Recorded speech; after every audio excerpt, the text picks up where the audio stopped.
Bom dia! Olá, olá! Como vocês estão, amadas? Bom dia para todas! Que alegria estar aqui mais uma vez, mais uma terça-feira, muito frio no sul do Brasil. E aí, onde você está? Me fala. Valdirce, Tina. Tá quente aí, né, Tina? Lorena! Bom dia, Lolo! Artista do nosso grupo. Mochila de Thalita, que projeto mais lindo, gente, para adolescentes, jovens. A minha amiga Leila, lá de Angra dos Reis, sul fluminense, né, no sul do estado do Rio de Janeiro. Tem esse trabalho tão bonito com adolescentes, com jovens. Minhas filhas já tiveram a oportunidade de participar. É maravilhoso. Rosileia, Daniele, muito quente, né, Tina? Aham, aproveita. Já vou te falar, aqui não tá fácil para ninguém. Aqui, minha filha, tá um frio para cada um. Muito frio, gente. Tô até de luva porque eu sinto muito frio nas mãos. Minhas mãos ficam muito geladinhas. Tá bonito? Não. Acaba com o meu look? Acaba. Mas, né, Brasil? É sobre isso. Os desafios de morar no Sul. Amada, estou muito feliz. Essa série que nós vamos estar vendo no mês de julho fala sobre amizade.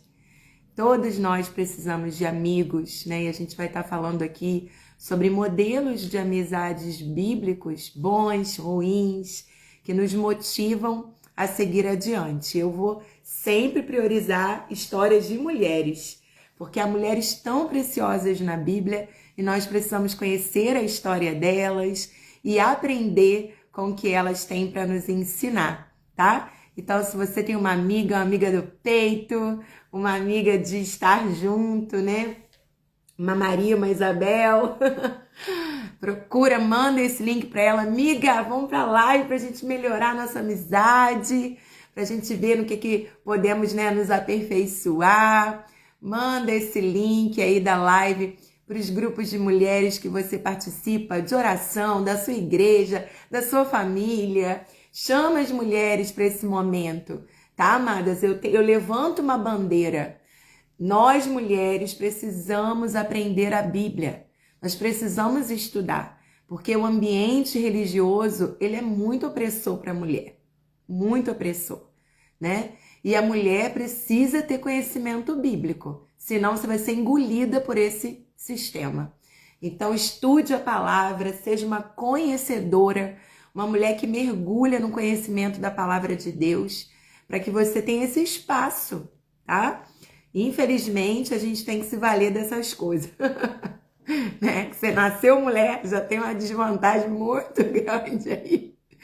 Numa sociedade que ainda carrega muitos resquícios de machismo, né? De ambientes religiosos que ainda carregam muitas marcas de machismo, de opressão, de marginalização à mulher, né? A mulher é livre para aprender, é livre para ensinar, né? A palavra nos fala ali sobre Maria, que escolheu estar aos pés de Jesus e Jesus não a expulsou desse lugar. Então nós precisamos aproveitar essa liberdade que temos de ir aos pés dele para aprender as escrituras. Não fica de bobeira não, mulher. Não marca passo não. Cresça, mergulhe no conhecimento da palavra de Deus. Sabe?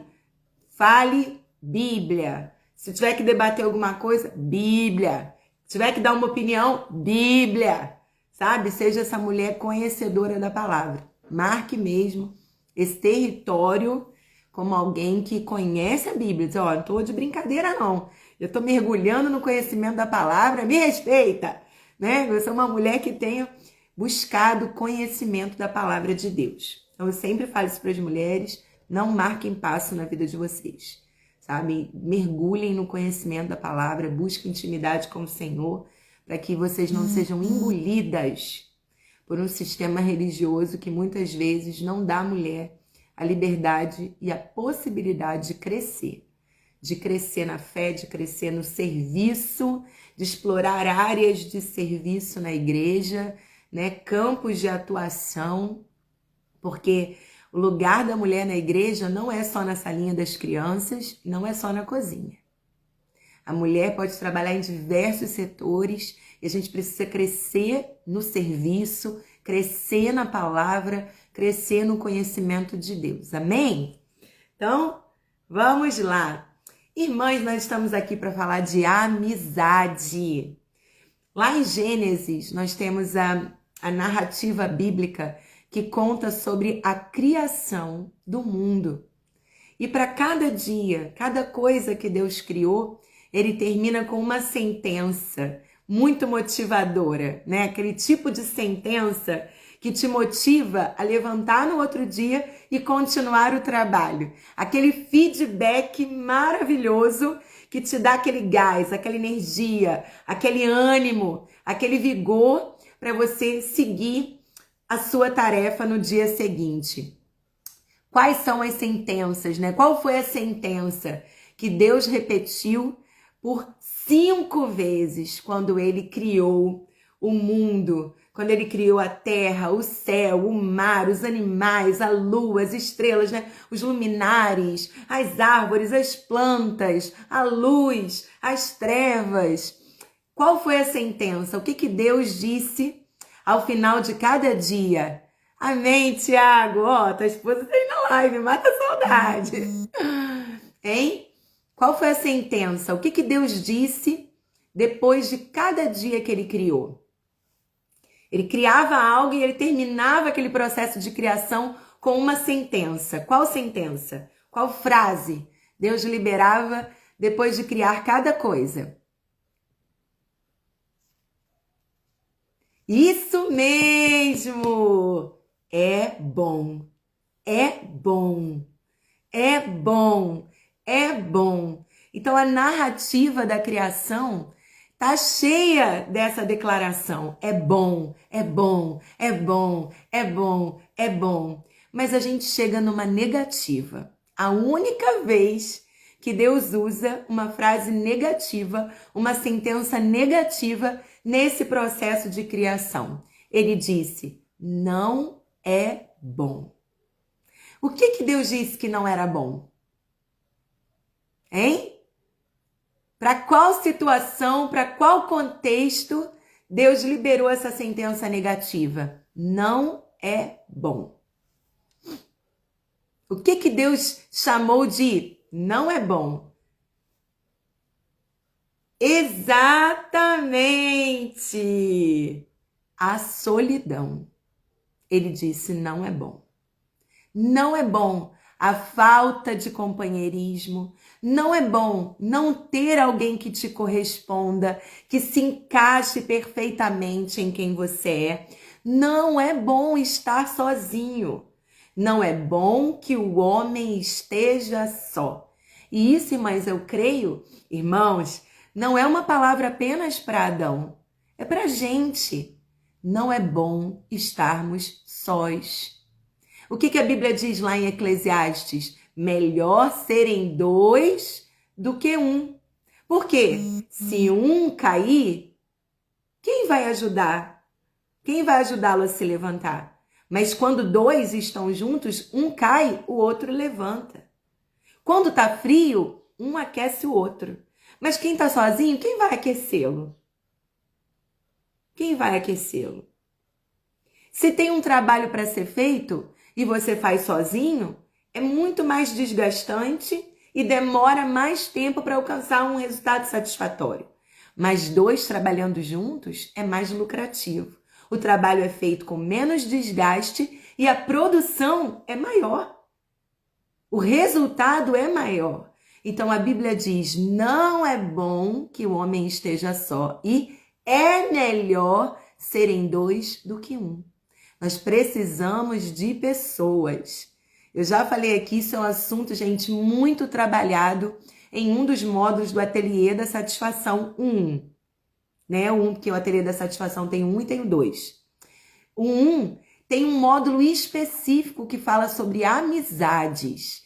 E eu abordo muito a necessidade da gente desfazer, destruir essa ideia de que o universo feminino é cheio de competitividade, né, que não dá para ser amiga de mulher. Quantas vezes eu já escutei mulheres falando isso? Eu prefiro ter amigos homens do que amigas mulheres. Ai, que tristeza! Porque o homem não entende a gente como nós somos, a nossa constituição feminina, né? A gente precisa desfazer isso. Então, no Ateliê 1, nós falamos muito sobre isso. Você quer levar o ateliê para a sua igreja? Nós temos agenda aberta para setembro. Do dia 8 ao dia 11 de setembro, a agenda está aberta para você levar o Ateliê 1, o Ateliê 2 para a sua igreja e aprender um pouco sobre isso lá. Então, nós precisamos de amigos, já entendemos isso, a Bíblia fala assim, né? Um amigo que ajude, que corresponda. E eu quero falar hoje sobre uma relação de amizade muito inspiradora. Duas mulheres chamadas Maria e Isabel, que tinham um grau de parentesco, eram primas ainda que distantes, né? Não ali primas de primeiro grau, mas primas um pouco distantes, mas elas tinham esse grau de parentesco. Elas eram amigas e elas trabalharam, viveram juntas, se relacionaram sem rivalidade. Amizade sem rivalidade. Mas eu queria que você colocasse a mão aí no seu peito. Você pode fazer isso? E orasse agora pedindo ao Senhor para destruir toda fortaleza, todo sofisma e toda altivez de espírito que se levante contra o conhecimento de Cristo Jesus.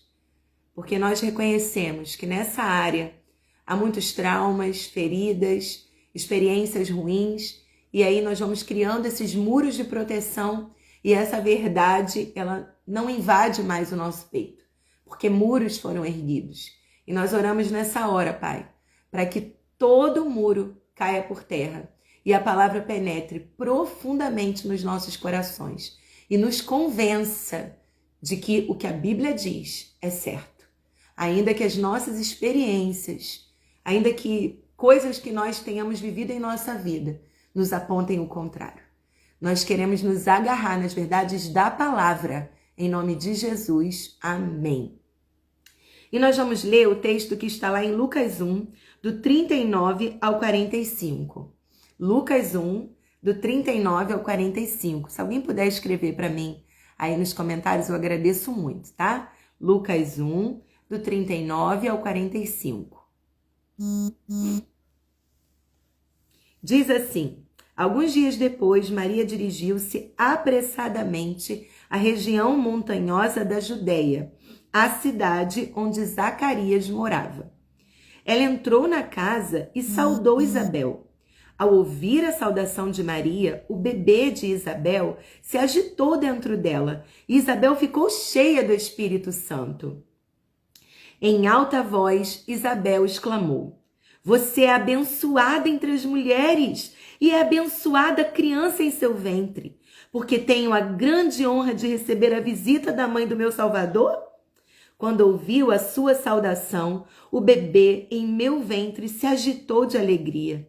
Você é abençoada, pois creu no que o Senhor disse que faria. Uau! O que a gente lê nos primeiros versículos de Lucas 1?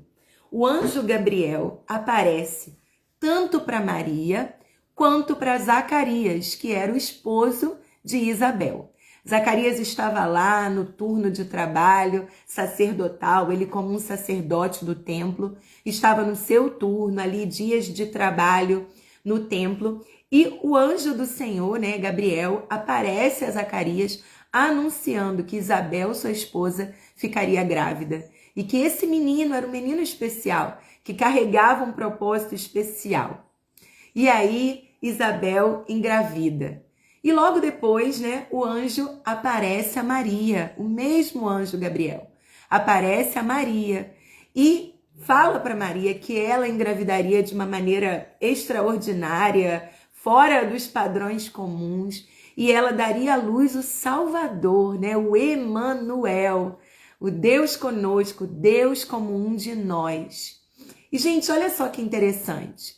Elas tinham uma distância aí gestacional na ocasião, né, dessa leitura aqui que nós acabamos de fazer. Isabel já estava no último trimestre da sua gravidez, ali entre os 6 e os 9 meses de gestação. Enquanto que Maria estava no primeiro trimestre da sua gravidez. Então, de certa forma, Isabel estava mais adiantada nesse processo ali. Isabel estava vivendo um milagre, algo extraordinário. Ela era uma mulher idosa que engravidou, e não engravidou de qualquer criança, ela engravidou de João Batista, que tinha a missão de preparar o caminho para o Salvador. Ela estava vivendo algo glorioso, grandioso, poderoso na sua vida. E de repente, aparece a menina Maria roubando a cena. Uau! Eu me lembro, irmãs, que na pandemia, né, a gente ficou aí em casa. Você já se esqueceu disso? Do que foi a pandemia? E nós ficamos em casa, trancados, aquela coisa toda. E eu iniciei na pandemia uma reeducação alimentar. E eu perdi, amadas, 12 quilos nesse processo, né? E eu fiquei bem mais magrinha. E a gente não estava se vendo, o pessoal da igreja não estava se vendo, né? E aí quando vamos voltar para o culto, vamos voltar às atividades. Eu tinha perdido os 12 quilos naquela expectativa, né? Que as pessoas iam me ver e falar: uau, como você emagreceu! Nossa, Ana! Só que para minha surpresa, a minha amiga tinha perdido mais de 20. Enquanto eu perdi 12 quilos, ela perdeu mais de 20. E ela ficou muito magrinha, muito. Era uma coisa assim, pá, chocante, né? E aí, irmãs, ninguém falou dos quilos que eu perdi, porque a minha amiga chamou mais atenção que eu, né? Nesse processo de emagrecimento. Quantas vezes em nossa vida acontece algo assim? Nós estamos vivendo coisas grandiosas, maravilhosas, poderosas em Deus, né? A gente quer que todo mundo perceba, que todo mundo fale, que todo mundo elogie, que todo mundo enxergue o que está acontecendo na nossa vida. De repente, surge alguém roubando a cena. Ganhando mais olhares, elogios, mais notoriedade. Como que a gente reage a isso? Como reagimos quando o nosso milagre não é o único milagre? Quando o nosso crescimento não é o único crescimento? Quando o trabalho que estamos realizando não é o único que está chamando tanta atenção? Como nós reagimos quando Maria entra em cena? Quando uma pessoa que carrega algo maior que nós entra em cena? Às vezes, irmãs, a gente se dedica tanto, faz tanto, né? Eu digo assim, as redes sociais, a gente tem no Satisfeitas a Fernandinha, que me ajuda muito nas postagens, né? Ela tem muito mais visão, sensibilidade a esse universo de mídia social do que eu. Apesar de já ter estudado, feito o curso, porque eu quero melhorar, eu quero fazer o melhor para vocês, né? Mas várias vezes ela me corrige, me dá ideia. Ana, a gente precisa fazer assim, a gente precisa melhorar essa postagem, a gente precisa entrar nessa estratégia do Instagram. E eu sempre digo para ela: Fê, é uma loucura esse ambiente, porque você melhora, você se dedica, e às vezes não acontece com a gente na velocidade que acontece com o outro.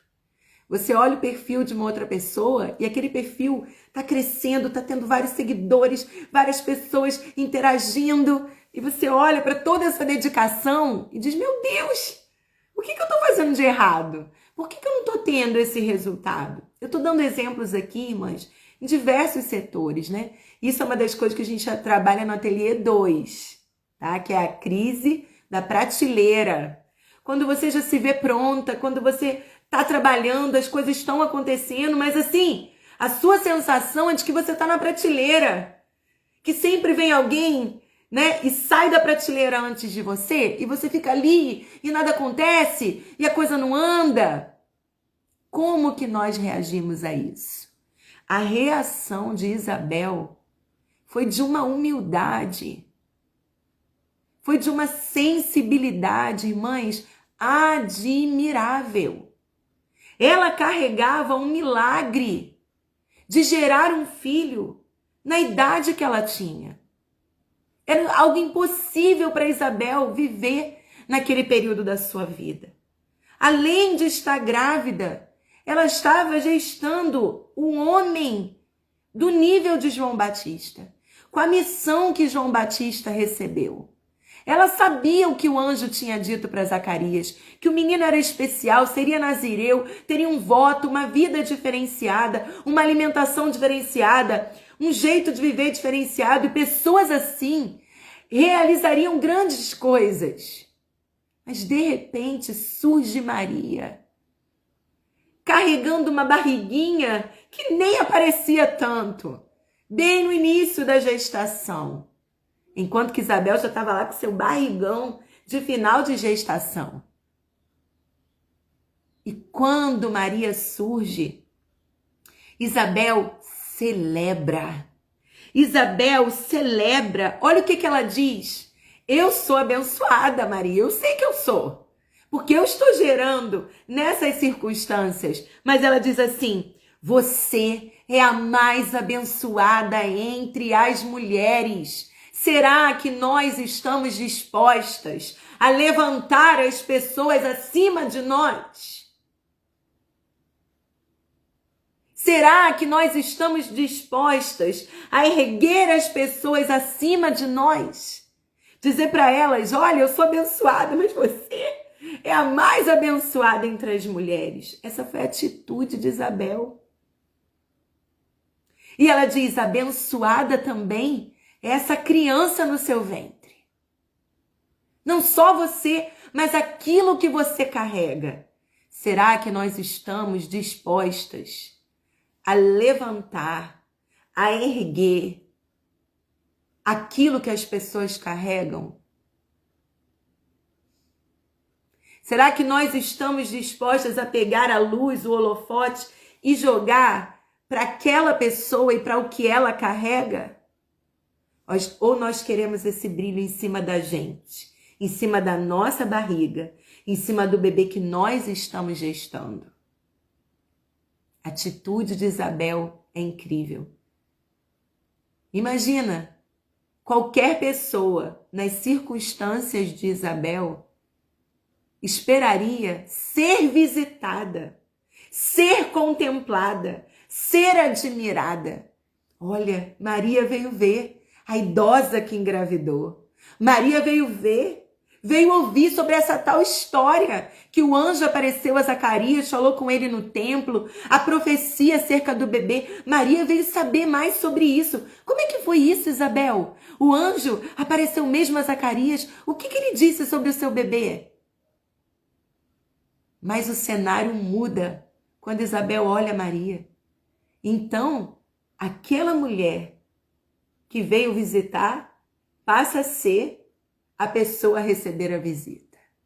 Aquela mulher que veio ouvir as histórias de Isabel passa a ser alguém que será ouvida por ela. Aquela mulher que veio ver o barrigão milagroso de Isabel tem a sua barriguinha enaltecida e destacada pelas palavras de Isabel. Somente um coração em Deus é capaz de ter uma atitude assim. Porque nós não estamos falando, irmãs, de um cenário comum. Nós estamos falando de algo extraordinário que aconteceu na vida de Isabel. Mas enquanto algo extraordinário acontecia com ela, ela reconheceu o extraordinário da vida de Maria. Ela abençoa Maria, abençoa a gravidez e ela diz assim: que honra receber na minha casa a mãe do meu Salvador. Em um mundo onde é tão comum, infelizmente até dentro da igreja, é tão comum a gente dizer assim: quem essa pessoa pensa que é? Quem essa pessoa pensa que é? O que ela pensa que ela tem? O que ela pensa que carrega? Chegou agora? Não é assim? Não foi essa a atitude de Isabel. Isabel reconheceu que havia valor naquilo que Maria carregava. Irmãs, há valor no que você carrega e há valor no que o outro carrega. Reconhecer o valor do outro não diminui o nosso. Dar oportunidade para o outro não tira a oportunidade da gente. Porque aquilo que é meu, aquilo que é seu, só eu e você podemos perder. Ninguém pode arrancar de nós aquilo que é nosso. Ninguém.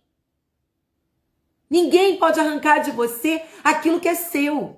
Eu costumo dizer assim, ó, não existe nenhum lugar vazio que não venha a ser ocupado. Só existe uma possibilidade, uma maneira de alguém ocupar o seu lugar. Se você se levantar dele. A pessoa vai sentar no seu colo? Se ela sentar no seu colo, todo mundo tá vendo que aquilo tá errado. Você se lembra daquela brincadeira da dança das cadeiras? Se alguém senta no colo de alguém que já sentou, todos os espectadores vão dizer, tá errado isso aí, gente. A menina estava sentada, ela foi e sentou no colo dela. Ela sentou primeiro. Mas se você se levanta e a pessoa senta, todo mundo vai dizer, sentou porque o lugar estava vazio. Irmãs, muito das rivalidades partem da insegurança. Quando nós somos inseguras com quem nós somos, o que Deus nos chamou para fazer, a gente fica nessa rivalidade com o outro, achando que o outro é capaz de pegar o que é nosso. Seja uma pessoa segura de si. Eu sei o que Deus me chamou para fazer. Eu sei o que Deus me chamou para fazer. Seja segura de quem você é, do que você carrega. Do que Deus te chamou para fazer, da singularidade do seu chamado. Quantas mulheres foram chamadas para pregar? Milhares! Quantos perfis nós temos no Instagram para abençoar vidas? Milhares! Mas o jeito que eu faço, só eu posso fazer. O jeito que eu sou, só eu posso ser. Nós precisamos desenvolver essa segurança, saber quem nós somos. Para se posicionar na vida, e quando alguém exigir de você, além do que você pode dar, você pode dizer assim, olha, eu não fui chamada para isso. Não é esse o meu chamado. Deus me chamou para isso e para fazer dessa forma, porque eu sou uma pessoa, eu tenho características. Essa insegurança gera rivalidade, gera briga. Eu tive uma aluna de mentoria um tempo atrás que ela dizia assim, nós precisamos nos acostumar com o brilho das nossas irmãs, porque o céu é terra de estrela. O céu é terra de estrela. E não é, gente? Quando nós olhamos para a terra, o que brilha? Nada. As pedras preciosas, os diamantes, a maioria está escondido nas rochas, debaixo das terras, não é assim? Mas quando nós olhamos para o céu, tudo brilha no céu, tudo brilha no céu. O sol brilha, a lua brilha, as estrelas brilham. Você olha para o céu, tudo tem brilho. Muito interessante essa fala dela, né? E ela dizia isso. Eu preciso me acostumar com o brilho da minha irmã, porque o céu é terra de estrela. Todo mundo brilha. Todo mundo brilha. Irmãs, desenvolver segurança. Eu não vou fazer como a outra, porque eu não sou a outra. Eu sou uma pessoa. Eu já contei esse testemunho, irmãs, do ambiente que eu vim, né? Da denominação de onde eu vim.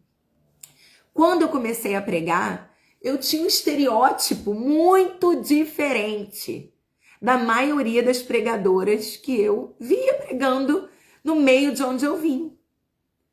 Eu gostava de contar piada, fazer gracinha, eu me movimento muito, o timbre da minha voz muda enquanto eu prego, eu falo alto, eu falo com autoridade, eu boto o dedo e tal. E quando eu comecei a pregar, eu comecei assim a ficar preocupada em me encaixar naquele estereótipo, sabe? Porque eu não queria ser rejeitada. Eu não queria ser deixada de lado porque eu sou diferente. E eu tentei andar com a armadura de Saul, né? Como Davi. E eu fiquei desengonçada.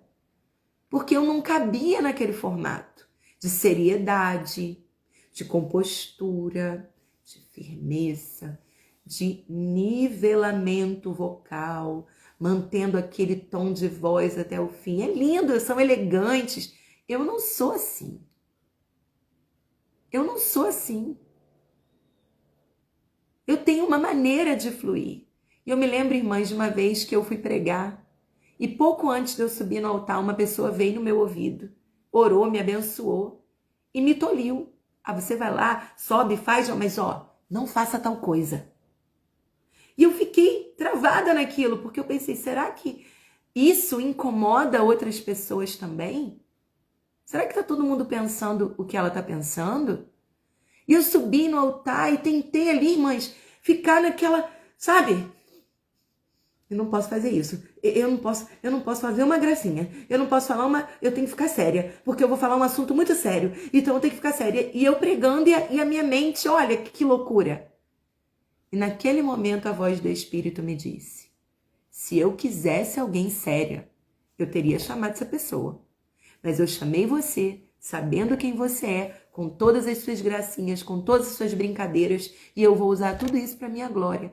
Se destrava. E ali, mas eu fui me soltando e falando e me posicionando. Olha só o que nós fazemos umas com as outras. Olha o nível que nós chegamos. Nós adoecemos o outro quando queremos que ele seja como a gente quer que ele seja. Até nas orações, irmãs.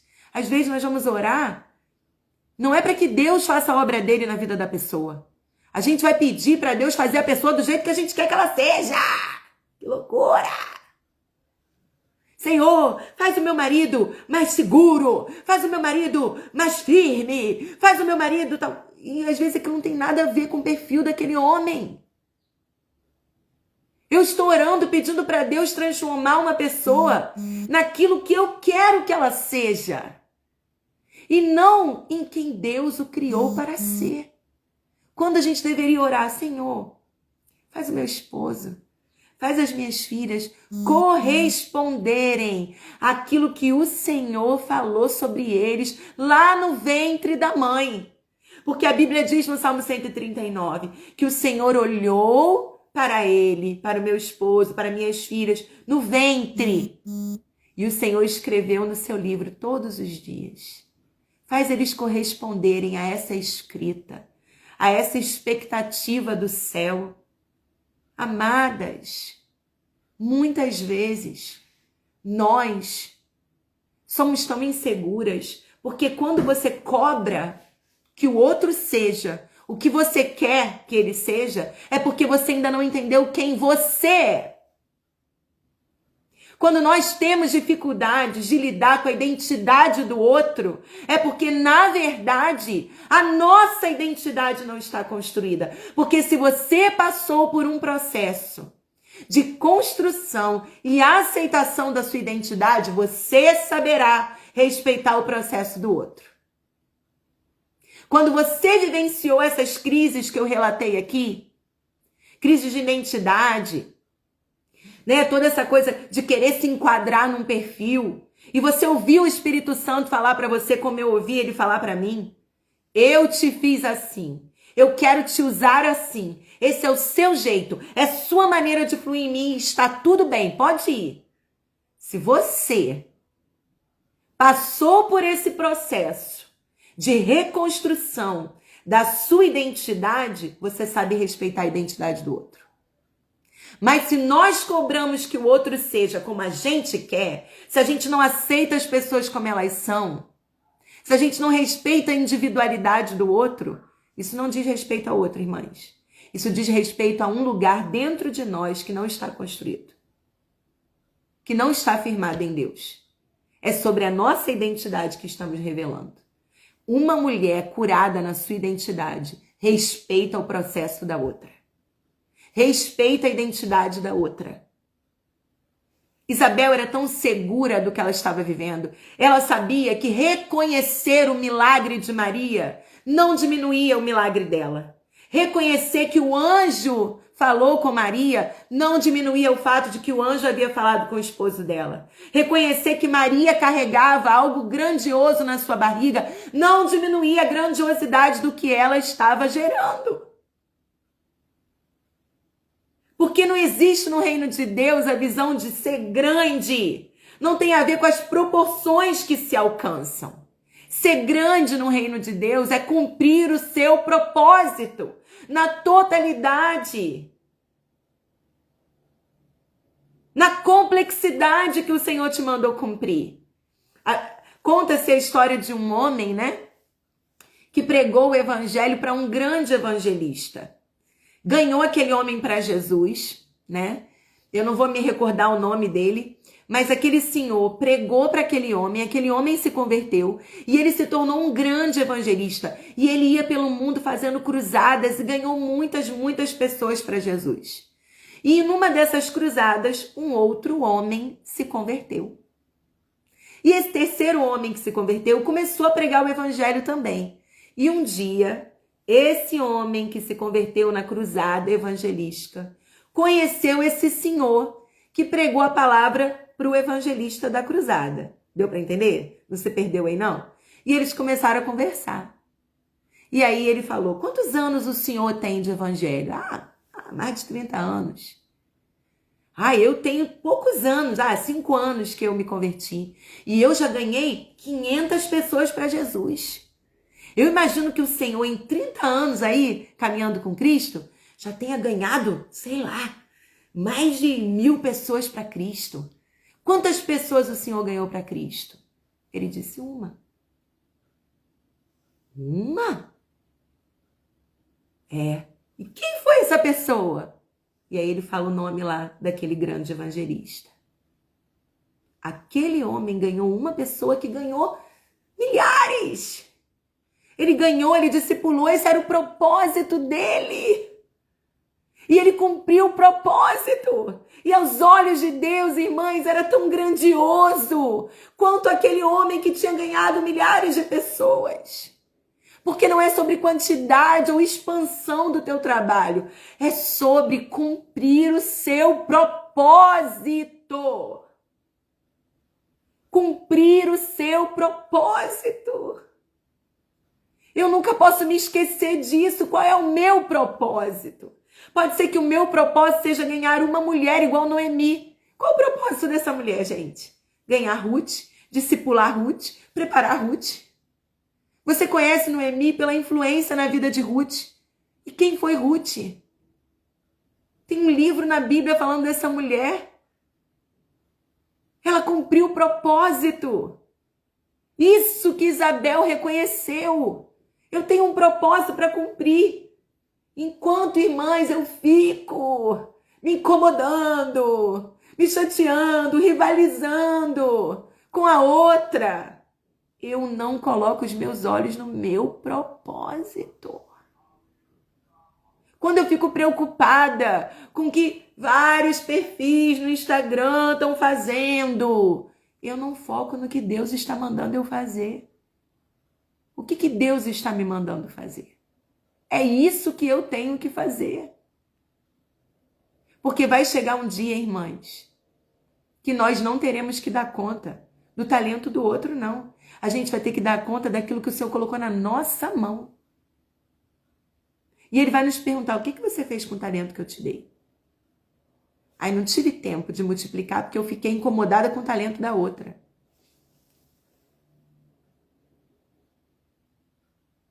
Nós temos um propósito para cumprir. E aos olhos de Deus, grande é quem cumpre o seu propósito. Ainda que o seu propósito seja anônimo. Ainda que o seu propósito ninguém veja, ninguém saiba. Cumpra o seu propósito. Irmãs, quando eu fui na Igreja Batista da Lagoinha, assisti um culto de mulheres, né? E foi muito especial para mim estar ali. Confesso que eu queria muito ver a Ana Paula Valadão, mas ela não estava na igreja naquele dia. Aquela fatídica quarta-feira. Mas eu estava ali no culto de mulheres e quem pregou no culto foi a tia dela, Ângela Valadão. Até hoje eu lembro daquela palavra. E ela é líder do Ministério Gideões, que é o Ministério de Oração de Intercessão da Igreja Batista da Lagoinha. E ela contou ali, pregou, né? Ela falou sobre a azeitona, o processo de esmagamento da azeitona, uma palavra que me marcou tanto que até hoje eu falo sobre isso. Isso tem muitos anos, irmãs. Eu estive lá no ano de 2014, então foi há 11 anos atrás. Eu fui lá, né? E ela pregou e tal. E no finalzinho da pregação, ela falou sobre a oração, sobre como é importante uma vida de oração. E ela disse que lá na Lagoinha, eles têm uma torre, né? Onde os intercessores oram continuamente. E eles se revezam em turnos de oração, manhã, tarde e noite. E na porta daquela torre tem uma chama. E aquela chama, quando acesa, significa que tem alguém na torre orando.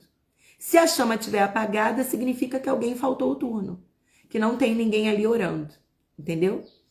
E aí ela disse essa seguinte palavra, que naquela ocasião que eu tinha ido lá, no ano de 2014, haviam 10 anos que a chama de Lagoinha nunca havia estado apagada. Há 10 anos haviam intercessores orando de manhã, de tarde, de noite, de madrugada pela igreja, sem parar. Eu fiquei perplexa quando eu vi isso. Perplexa. Porque naquele momento eu pensei, não foi o ministério diante do trono que deu visibilidade à Igreja Batista da Lagoinha. Pode até ter dado visibilidade, mas o que tem sustentado essa igreja são pessoas que você nunca ouviu o nome, que eu nunca ouvi o nome, que não está na mídia gospel. Não são esses nomes todos que nós ouvimos e conhecemos, que compuseram esse ministério.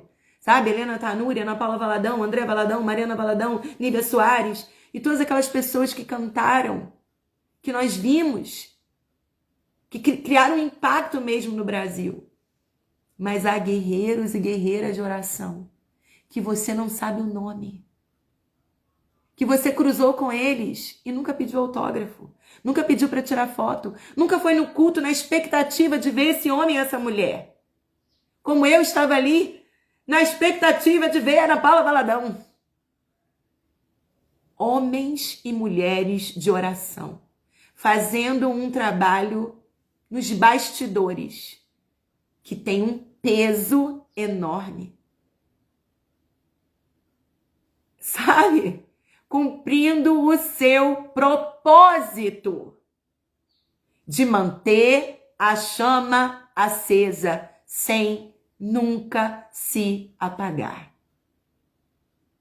Quando nós cumprimos o nosso propósito, não temos tempo de rivalizar com ninguém. Não temos tempo. Porque o propósito é único, é singular, é para cada um. Não é igual, não é repetido. Assim como cada dedo seu tem uma digital única.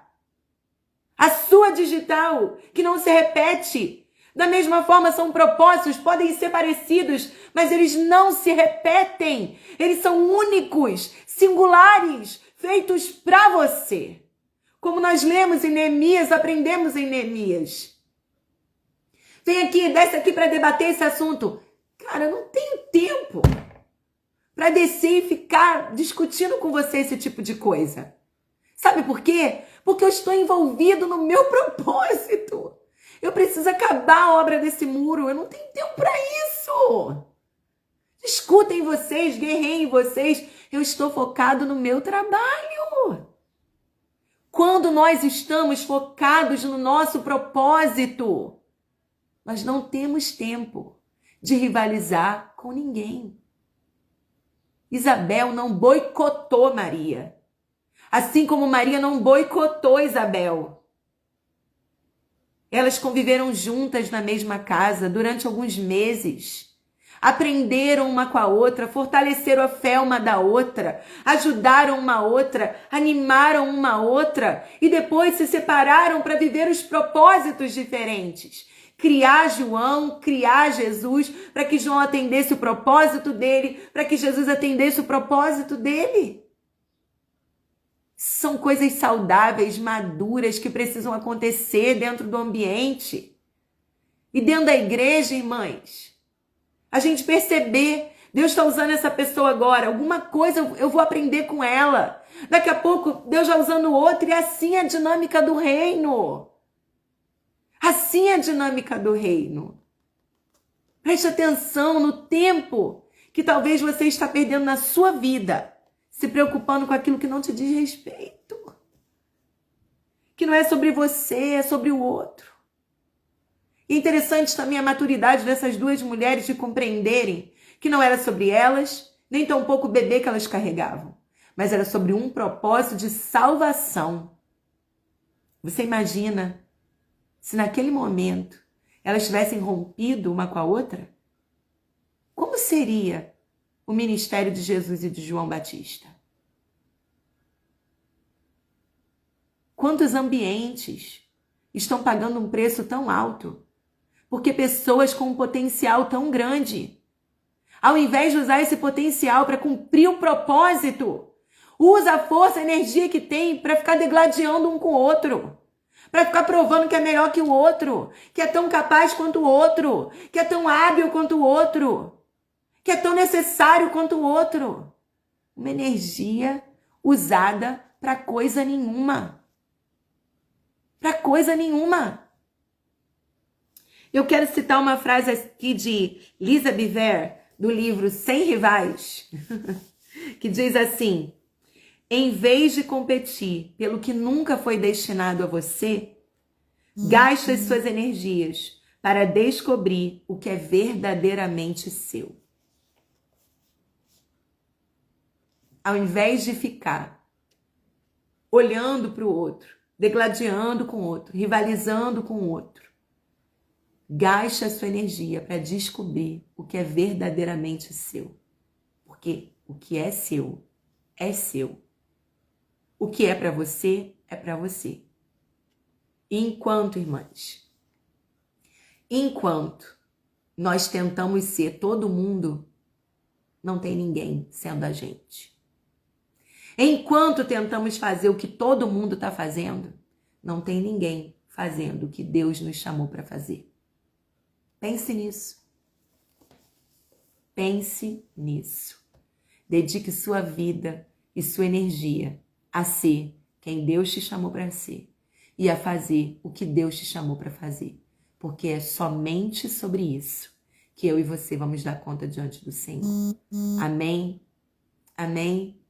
Eu quero encerrar aqui a nossa live citando uma letra, né, de uma canção que eu compus uns anos atrás, quando a gente estava fazendo uma conferência de mulheres, né, cujo tema era Lindas e Únicas.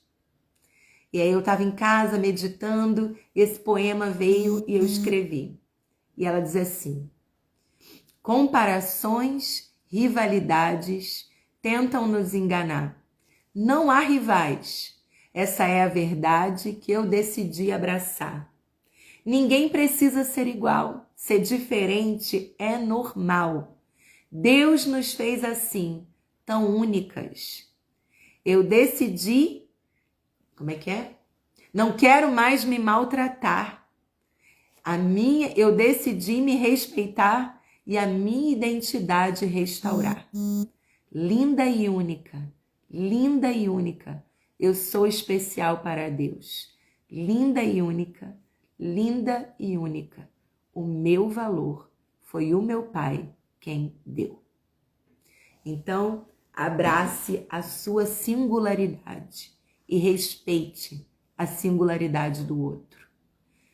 Sabe, irmãs, se você já trabalhou com artesanato, se você faz algo manual, você sabe que nenhuma peça feita por mãos humanas, ainda que seja o mesmo tipo de coisa, eu vou fazer aqui o mesmo casaco, nunca é igual. Igual não é. Eu vou fazer aqui, como está aqui na minha Bíblia, esse marca-página lindo que a irmã aqui da igreja, a Patrícia, fez.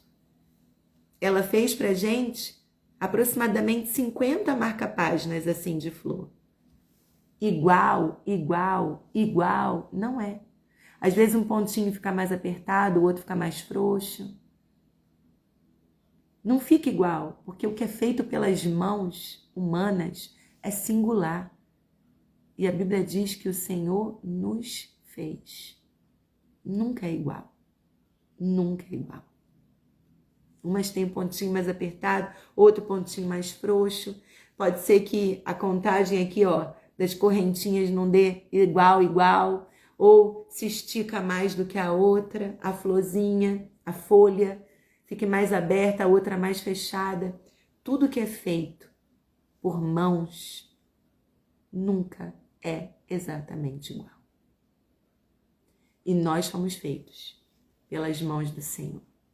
Eu quero deixar essa palavra aqui para você nessa manhã e que você possa recebê-la em seu coração, se validar em Deus, saber quem você é, porque quando a gente descobre quem a gente é, também nós descobrimos quem não somos. Isso é um lugar de muito poder na vida. Uma mulher empoderada é uma mulher que sabe quem ela é e não fica tentando ser quem ela não é e fazer o que ela não foi chamada para fazer. E essa mulher tem muito mais condições de reconhecer e respeitar o processo do outro. Amém? Que nós sejamos amigas assim, sem rivalidades. Sem rivalidades. Como diz a pastora Viviane Martinello, ser diferente é um presente. Ser diferente é um presente. Deus abençoe sua vida. Quero dizer aqui para vocês, irmãs, que nós temos ainda 20 vagas para o nosso retiro. Se você quer estar conosco nos dias 26, 27, 28 de setembro, no sítio Manancial, na Dutra, no Rio de Janeiro, ali na cidade de Piraí, você é muito bem-vinda. Apenas 20 vagas nós temos disponível. E acaba bem rapidinho assim nessa reta final. É uma loucura. A gente costuma fazer mais inscrições agora na reta final do que todo esse processo de um ano, né? Nós vamos falar sobre o tema No Secreto.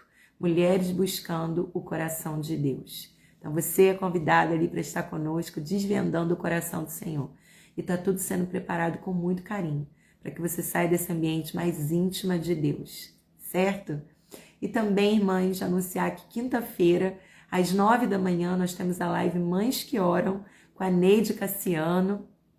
É uma live maravilhosa, onde nós aprendemos a orar de maneira funcional, de maneira precisa, pelos nossos filhos, e não apenas por nossos filhos, mas por essa geração de crianças, adolescentes e jovens. É cada coisa que a gente tem visto na televisão, nós precisamos mesmo nos levantar como um exército de oração, tá? Então, às 9 horas, com a Neide Cassiano. E nós temos agenda aberta para os dias dos 18 a 11 de setembro. Se você quiser levar aí o Satisfeitas para sua igreja, o Ateliê da Satisfação 1, o Ateliê 2, que é o Diário da Peça Pronta, Na Mesa com a Ana, que é um projeto comemorativo dos nossos 10 anos, onde eu sento à mesa com um grupo pequeno de mulheres, de até 30 mulheres, para compartilhar experiências desses 10 anos do Ministério Satisfeitas. Então você pode estar levando esse projeto também para sua igreja. Basta mandar uma mensagem para a gente aqui por direct, a gente responde, tira as dúvidas, eu passo contato das meninas que cuidam desses projetos dentro da nossa equipe, para que você também seja contemplada aí com um projeto tão abençoador do Satisfeitas na sua igreja, tá bem? Então é isso, Deus abençoe você, uma ótima semana, a gente se encontra na próxima terça-feira para mais uma live Café com Jesus, as mulheres da Bíblia, e aprender mais sobre amizades dentro desse padrão bíblico tão maravilhoso. Gente, fiquem com Deus, Deus abençoe vocês, até lá!